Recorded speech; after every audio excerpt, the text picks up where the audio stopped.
Hi, everyone. Welcome to the Katie Halper Show. I'm Katie Halper, as you probably know, and this is a great time. Sorry, my camera's a little off, but I'm traveling in Europe, as people may know. I'm working on a new documentary about Holocaust survivors who are speaking out against the genocide in Gaza. And I thought it would actually be a great time to play a great interview I did with Gabor Maté.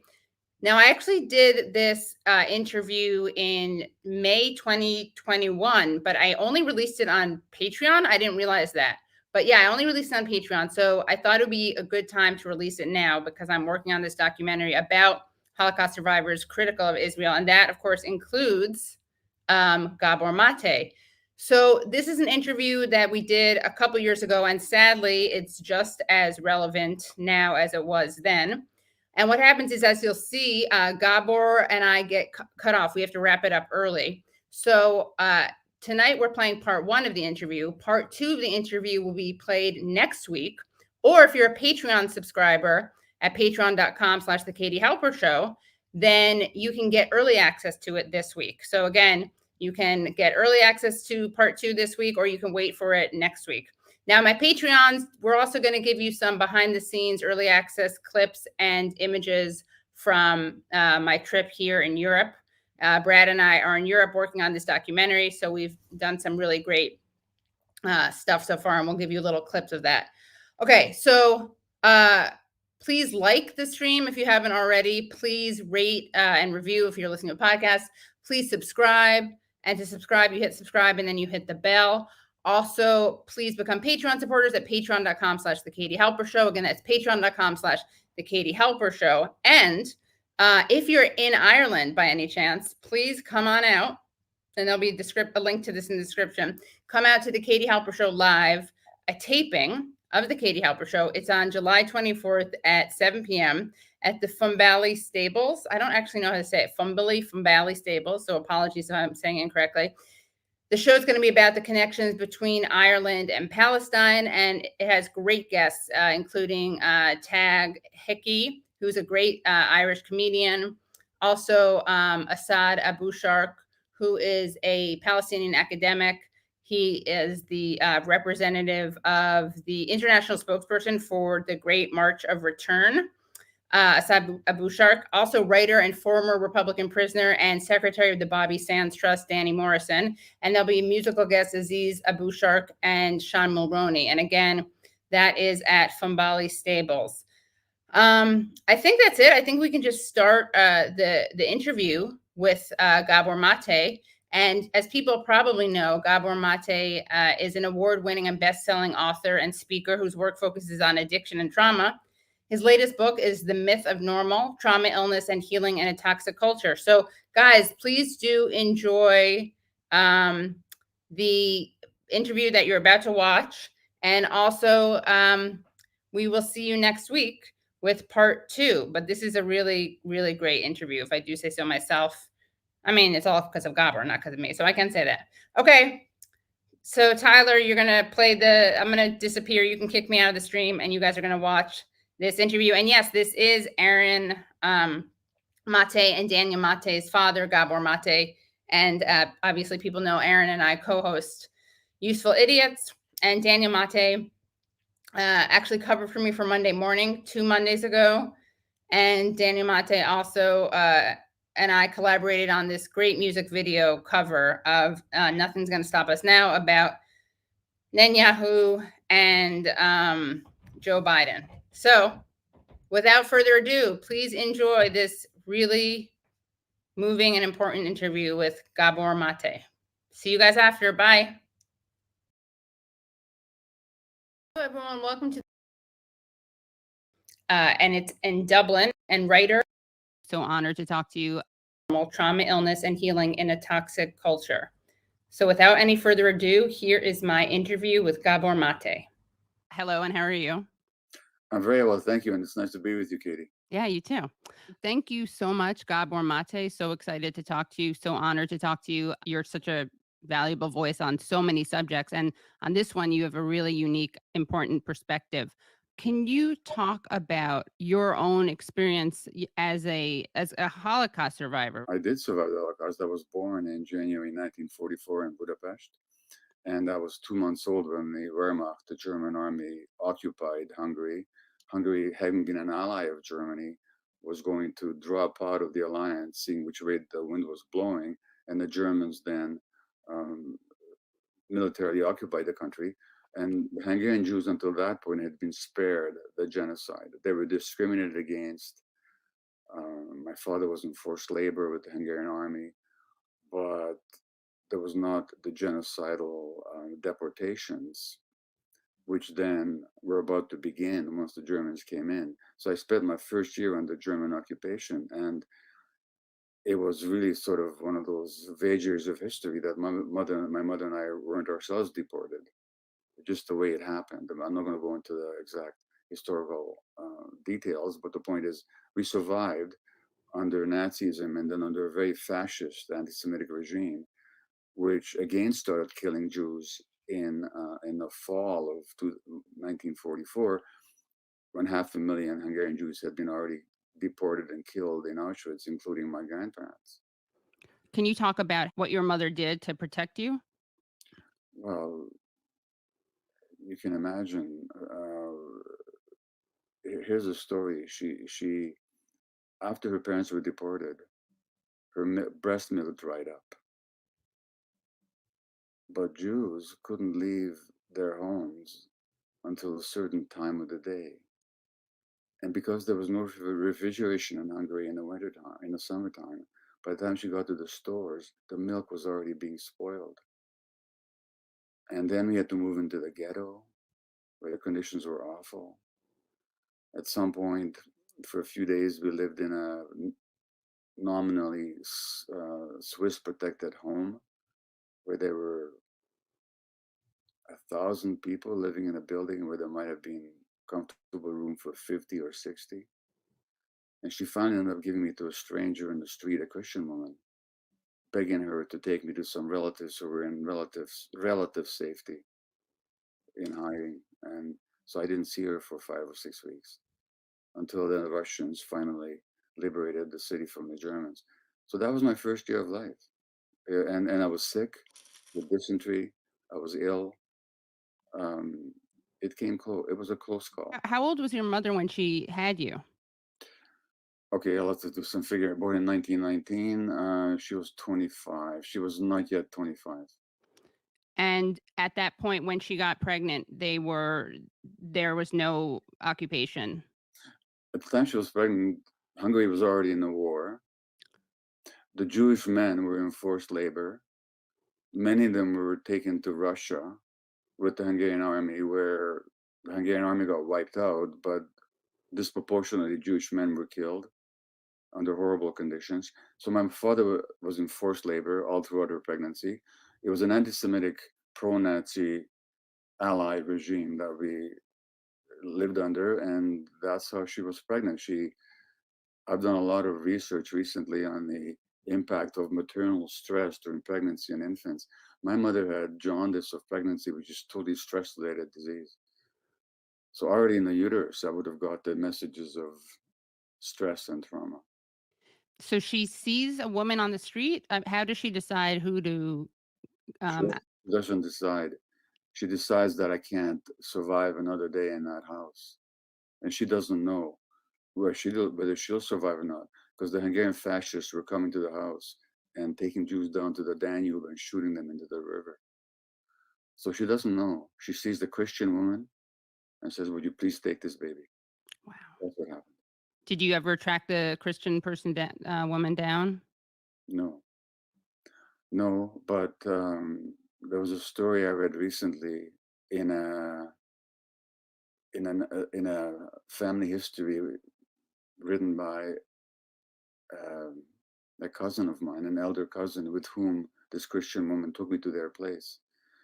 And I was so sick. And my cousin's father took his life into his hands to find a Christian doctor to come and see this baby. Wow.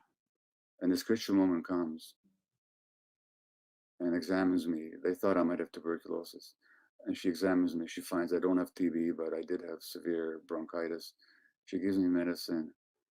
And my cousin said that when a Christian woman arrived at my house, at their house with me, she had never seen just terror and fear in a human being as she saw in my eyes.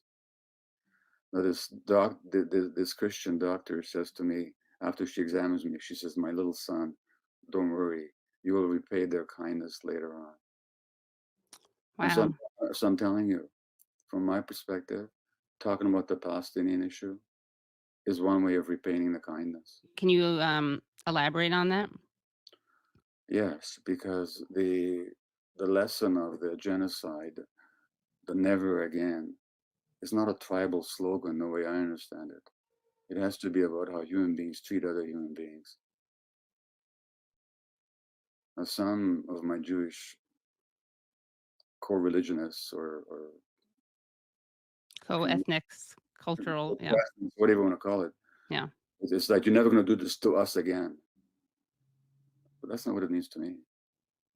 To me, it means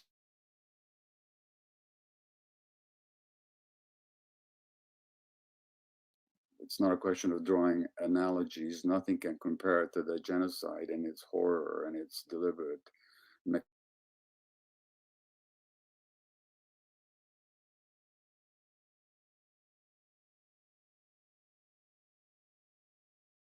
who went to Auschwitz on the same train as my grandparents as a teenager.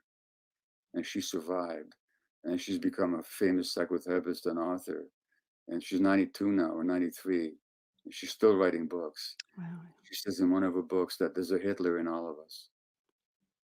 Mm. You don't have to be German to have a Hitler inside you. And being Jewish doesn't spare you from having a Hitler inside you. And by Hitler, I don't mean all the things that he did. I'm talking about prejudice. I'm talking about insanity. I'm talking about hatred. I'm talking about racial hostility. I'm talking about cruelty. And that's that capacity, just as a capacity for love and connection and compassion, is in every human being. It's a question of which part of us do we identify with.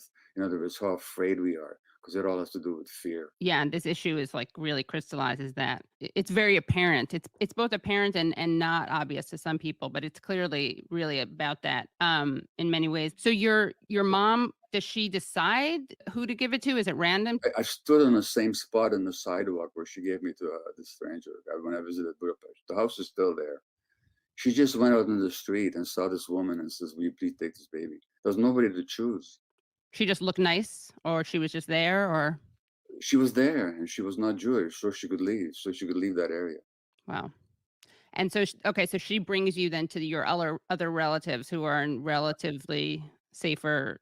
Yeah, because my uncle had a job in a bakery that made bread for the German army. So he was like considered an essential worker. So he was semi-protected. But they lived in a house, in an apartment, in a 3-bedroom apartment with 24 people. The the baker. Yeah, that's right. And it was cold in the wintertime. They could only heat one room so all 24 of them slept in one room. And I cried so much that the other tenants complained. And so my cousins took me to one of the cold rooms. And of course, the windows were broken because of the air raids. And my cousins took me to another room. They wrapped me up and they held me in their arms. And all three of us slept together. And this is how I survived. How much older than you are they? They were 9 and they were 7 and 9, something like that. Wow. 6, 9. Yeah. Are they still alive? No, they could be. They would, they're not. Their lifespan could have been extended, but owing to a lot of stress that they went through, I think it contributed to their deaths. So you're brought to their house, and how many weeks do you spend there? My mother says it was 5 or 6 weeks, and she said it was the hardest 5 or 6 weeks of her whole life. You have two brothers, right? I'm the oldest, and I'm an only child at that point. Then what happens that makes it her come back for you? Well, the Russians finally expelled the Germans from Budapest, and then my mother comes to find me. He still doesn't know whether my father's dead or alive or not. He comes back 3 months later. Wow. And then eventually my aunt, weighing 80 pounds, comes back from Auschwitz, And that's your mother's sister. my mother's sister. Wow. So then post-war Hungary, then there's the communist regime. Um, and imposed by the Russians, not immediately after the war, but within a few years. A lot of anti-Semitism. Hungary was a very anti-Semitic country. Yeah. Hungary was the first country in Europe to introduce anti-Jewish laws before the Germans ever did. Oh, wow. Trailblazers. So it was a very quite an anti-Semitic country. My brother and I were the subject of a lot of anti-Semitism growing up. I was saying on another interview yesterday that I remember a friend of mine coming to my support against some anti-Semitic bullies saying, leave him alone, it's not his fault, he's Jewish. Wow. It's a fault, but it's not his fault. Right. This is how it was defended. Right. So I grew up with that resonance of the genocide, and then the very palpable anti-Semitism in the country, which I was subjected to in school, not regularly and not every day, but enough to make me feel like an outsider. So when does your family leave Hungary? So in 1956, there's a revolt against the communist Soviet imposed rule, and it was put down with brutal force by the Russians, and a lot of refugees left the country, and that's when we left. Intending originally my parents to go to Israel, but then my brother's sister, who by that time was living in Germany, who had lived in Israel, said, listen, you're too old. My father was 49, my mother was 40, and he said, you don't want to go to that country. It's too difficult for people your age. Go to North America. And my mother, frankly, wanted to go to a place where the kids wouldn't have to serve in the army. And this is why we ended up in Canada, which was pretty prescient because within a few years, there was the Vietnam War. It had come to the States. Right. We might have Right. been affected. Which relative was in Israel This already? was my father's sister, my aunt, who was the aunt in whose home I lived in those 5 or 6 weeks. By this time, they were living in Germany, Okay. having gone to Israel, but then gone to Germany afterwards. Okay, because it was too hard. My cousin, the one who held me at night, developed polio in Israel, and they thought they would get better treatment in Germany. Right. She became paralyzed Oh, by polio. wow. The cousin who held you? The cousin who held me. Wow. So that's the history. And so you're how old when you go to Canada?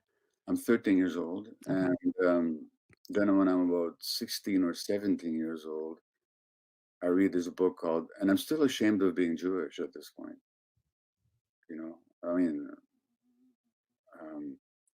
because what happens when people are traumatized, they actually take on the view of the traumatizer. That's what happens in trauma.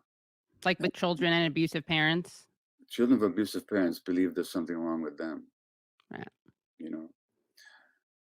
No, my sense that there's something wrong with me is more than just anti-Semitism.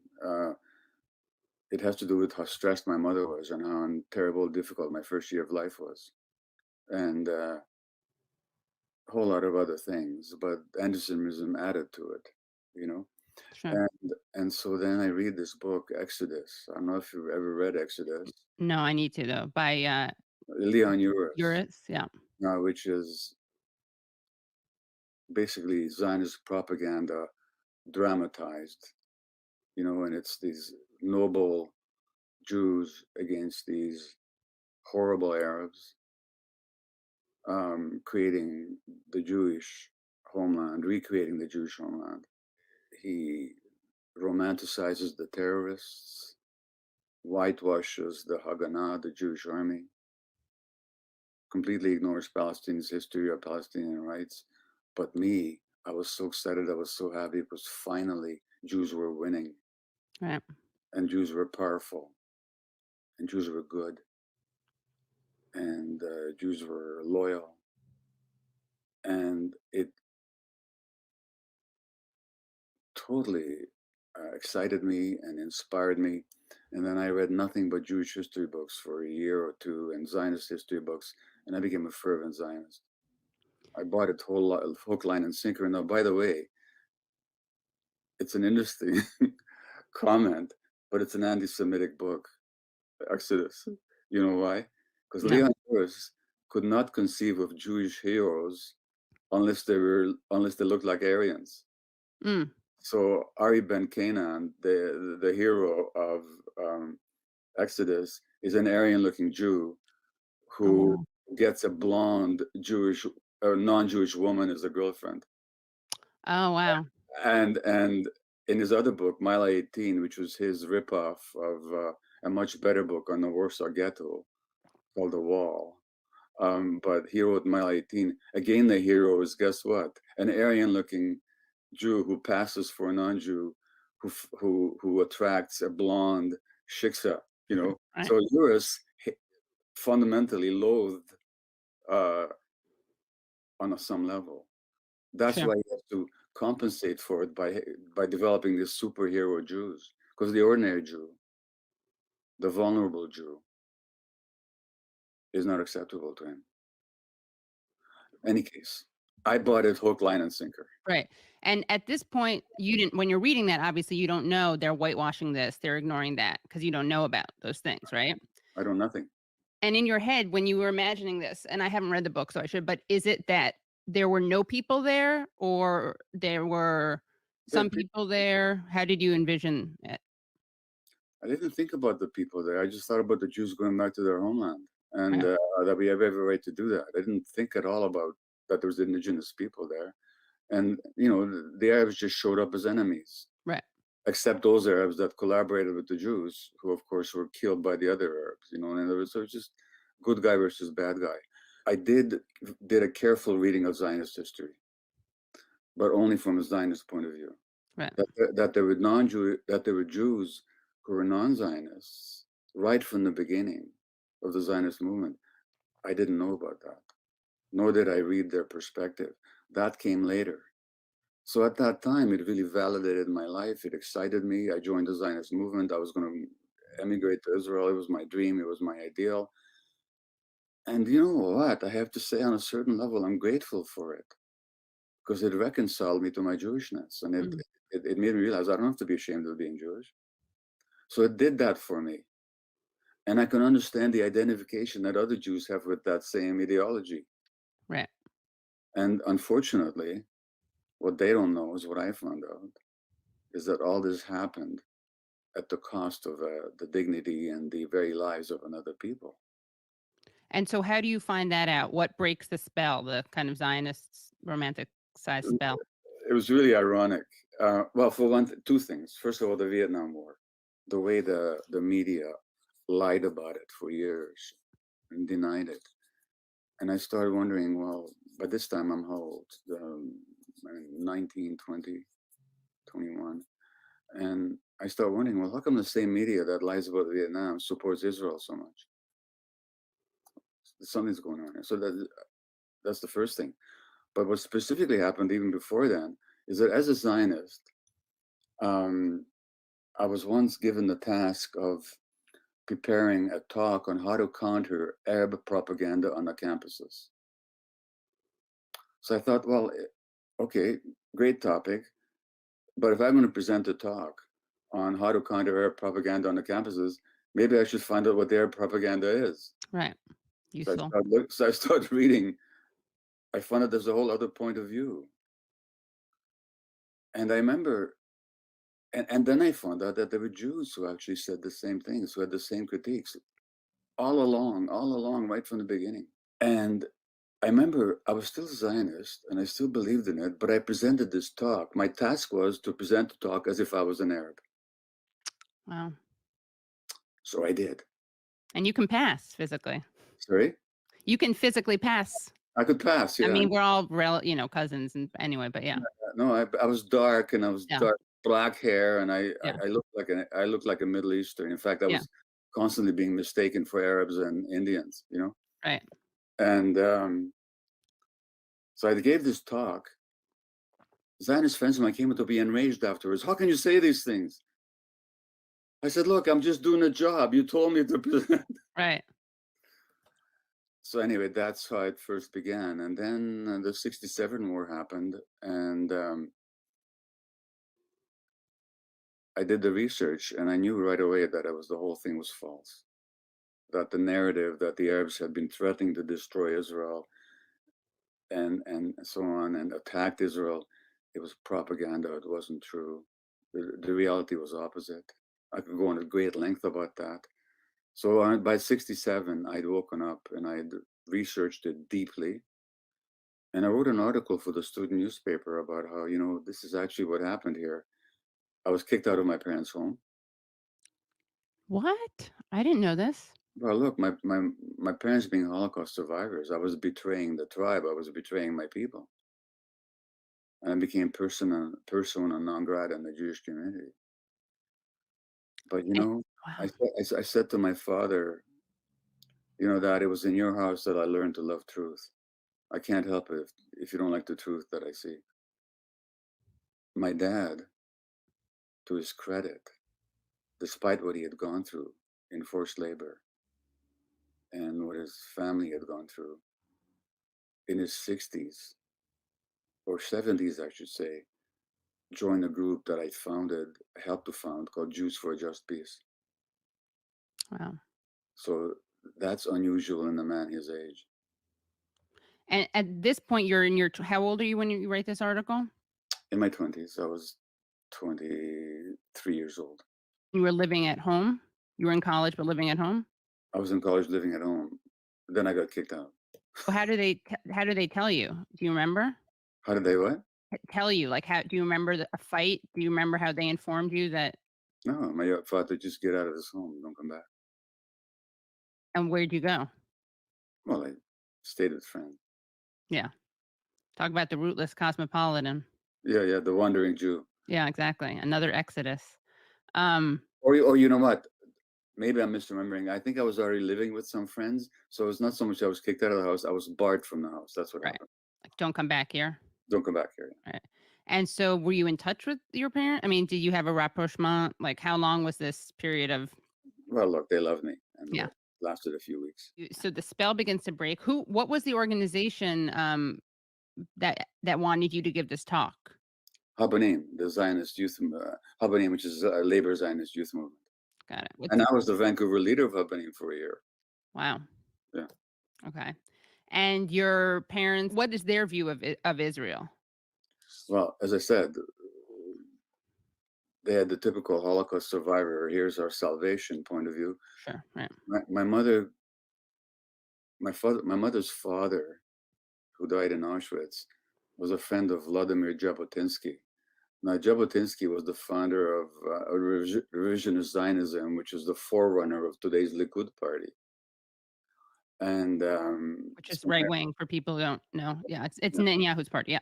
yeah. And so my grandfather was a fervent Zionist, but he was also a bit of a socialist. Like he kind of combined the two. He had a social conscience, and I truly believe that if he was alive later, he would have seen the reality of it, because he was a humanist. He really was. But my mother, out of loyalty to her dad and to the memory of her parents, could never ever give up this idea of Israel. And her and I would always come to bitter words that would end in silence towards the end of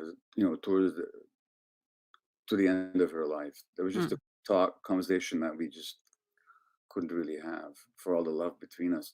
My father, as I say, came around because he started to educate himself, so he came around. So you're like at this point you still believe in the state of Israel, but you want it to be humane. What's your trajectory? Well, You send your kids to Habonim summer camp, right? well, that's years later. By the time I sent my kids to Habonim, in turn, as they got old enough, I wasn't a Zionist anymore. I saw it very clearly, but it's a beautiful camp with some real good ideals of communalism Yeah. and social justice and civil rights. And I thought, well, it didn't kill me to go there. It's not going to kill them to go there. And it was a wonderful experience for them all. And they all ended up going to Israel for a year. Katie, I just realized in 10 minutes I got another podcast to go Oh, on. okay. You're in demand. Yeah, we'll have to continue this because this is So we can keep going for yeah, another minutes, and then we'll have to just reconvene. yeah. Great. I'll fast forward. When do you go to Israel for the first time? And when do you go to Israel? I know you see the occupied territories. Can you compare those two? Again, we can revisit this, but compare those two visits. Well, I never ended up going to Israel until the Intifada. And I wanted to go in Israel for a workshop, spend a year there. My parents couldn't bear the idea of departing from me. And I think my mother just couldn't relive our separation during the war. That's what happened. So I didn't go. My brothers both did in their turn. We spent a year in Israel, as eventually did my children. I ended up going during the first Intifada. I went with a medical delegation organized by a woman from California, a Jewish woman, a wonderful activist called Barbara Rubin. And and I went on a medical delegation to see healthcare and health conditions under the occupation in Gaza and in the West Bank. So that's when I first went to Israel, and it was a shocking experience. As I've said in other interviews, I cried for 2 weeks. I cried every day for 2 weeks because even though I knew that the reality that I had absorbed, or at least the point of view that I had absorbed as a Zionist and as a young man, was no longer the truth, I had no idea of the sheer horror of it. And this is under conditions that were much better than they are right now. But seeing the Israeli arrogance, the humiliation of the Palestinians, the destruction of their homes, their killings in the villages that the world didn't even report, the poverty, the desperation, the sheer effrontery that I, as a Jew, could land there and claim citizenship under the so-called right of return, where Palestinians who were born there couldn't even visit. Knowing about it is one thing, but seeing it on a daily basis, it was a shock to my system. And I cried every day for 2 years. Palestinians had to console me. Wow. And, and there was even a sense of guilt that I'd ever believed in this whole nightmare. But of course, it was inappropriate guilt because I believed in it for some really powerful reasons. I wasn't guilty for having believed in it. Right. I just was not aware. And then you saw through it. Then I saw through it, and then seeing it with my own eyes, it was like, again, that itself was a shock. I mean, you can't believe it. In the refugee camps, sometimes sewage running in the streets, little kids playing in the dirt, little kids whose parents had good homes. And from Gaza, they can even look at some of the land that they had farmed. But there's a barbed wire that keeps them from going home. I mean, that's the reality of what's going on over there. Then you know what, Katie, what I actually need to do is to go. But could we just stop this and complete the conversation Yeah, some other time? of course. Yeah, perfect. Because there's so much more to say. Yeah, there's so much more to say. Okay. Yeah. Okay. Thank you for this. I'll email you about other times to continue it. Okay, great. Thank you. Yes, this is really great. Thank you. Thank you. Bye. Thank you so much for watching the show. Remember, if you want to see part 2, you can find that shortly on patreon.com/The Katie Halper Show. Again, that's patreon.com/The Katie Halper Show. Patreon supporters will also get some early access behind the scenes clips of my travels in Europe. I'm here with Brad. We are working on this documentary about Holocaust survivors who are speaking out against the genocide. And again, you can do that at patreon.com/The Katie Halper Show, patreon.com/The Katie Halper Show. Also, if you're watching and you're in Ireland, come to the live taping that we're doing of The Katie Halper Show on July 24th at Fumballee Stables. Make sure you get your tickets. There's a link in the description. And the guests are comedian Todd Hickey, former Republican prisoner and author and secretary of the Bobby Sands Trust, Danny Morrison, and Palestinian academic Asad Abushark, as well as musical guests Aziz Bouchark and Sean Mulroney. Okay, thanks again for watching, and see you with part 2 of the Gabor interview next week. Bye, everyone. Okay, I'm down. You got limits, man. You got limits, man.